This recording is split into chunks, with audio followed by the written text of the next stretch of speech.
Hello everyone, I'm Flavia and welcome back to my channel. In case you are new here, this video is part of a 24-day series where each day I review and create a note card with the contents of Spellbinder's 2024 Crafty Advent Calendar. In case you have missed any of these videos, know that you can find the link to this series playlist in the description box down below. Since it is December 6th, today we will find out what's behind door number 6 and check out the adorable sneak peek. This sneak peek makes me very excited and I was pretty sure it was going to be a die set. As we can see here, I guessed it right. These are all of the tiny plates needed to make a super cute bee. To securely store these plates, I will add it to a magnetic sheet that I glue to a 5x5 piece of cardstock, and later I will place it inside this Avery Elle plastic storage pocket, which is this one that I have on the left side of the screen. And for future reference, in the back I have written down all of the information regarding this die set. I will also glue this image behind door number 6 that I can refer to when trying to put the pieces together. So let's now begin by assembling the die cut pieces.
So now, with the die cut bees ready to go, let's prepare the card base. Here I have an A2 size side folding note card and I placed it inside a note box so I can spray some soft gold shimmer all over the front of this note card. Then I will dry my note card using a heating gun and add 2 white panels inside to make it feel heavier, which is what I prefer, so it can stand nicely on display. To the front of my note card, I will add 2 die cut bees and a pink sentiment banner that I cut out using some sentiment banner metal plates from day number 4. I will use glue to adhere the sentiment banner and foam adhesive to adhere the bees so it has a little bit of dimension. Since I cut out the bees' wings out of vellum, I will avoid adding any type of adhesive in the back of their wings because it will show through the vellum if we do so. I also like to add some liquid adhesive on top of the foam so I can have some wiggle room to slide or move these die cuts a little bit if I don't like the placement at first. I will also add one very tiny die cut flower to one hand of each die cut bee. Then I will use these die cut honeycombs to decorate the front of my note card. And yes, it did take me a while to cut out all of these tiny die cut honeycombs, but I do think it was totally worth it.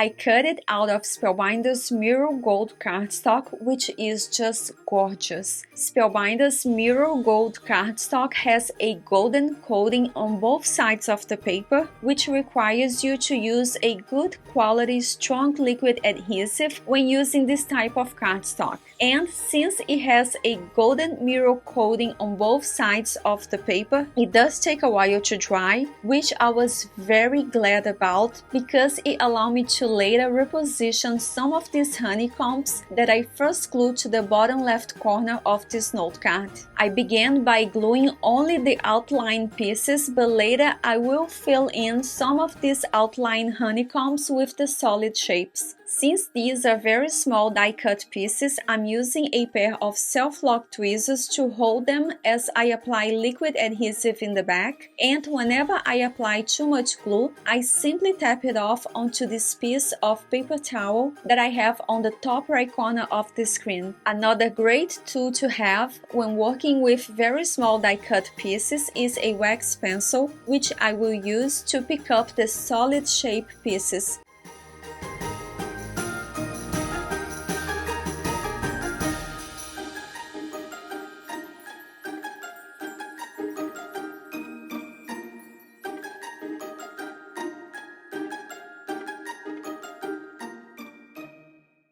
Inside this note card, I will stamp a birthday sentiment using a stamp set by Stampandas. If you're interested, I have in the description box down below a list of all products used to make today's note card. I'm using the Misty stamping tool to stamp the sentiment so I can be sure I will not mess it up. To stamp the sentiment, I'm using my favorite black pigment ink, which is the Auto New Obsidian Pigment ink. Then I will add 2 die-cut flowers inside the note card to frame the stamped sentiment. And just like that, we are all done. Here is a closer look at the completed note card along with the matching envelope, and I love how it turned out. To make this pocket-shaped envelope, I used the Stampandas A2 gift card holder and envelope die set. This note card has a lot of shining person, and these golden honeycombs definitely brought this note card to the next level. So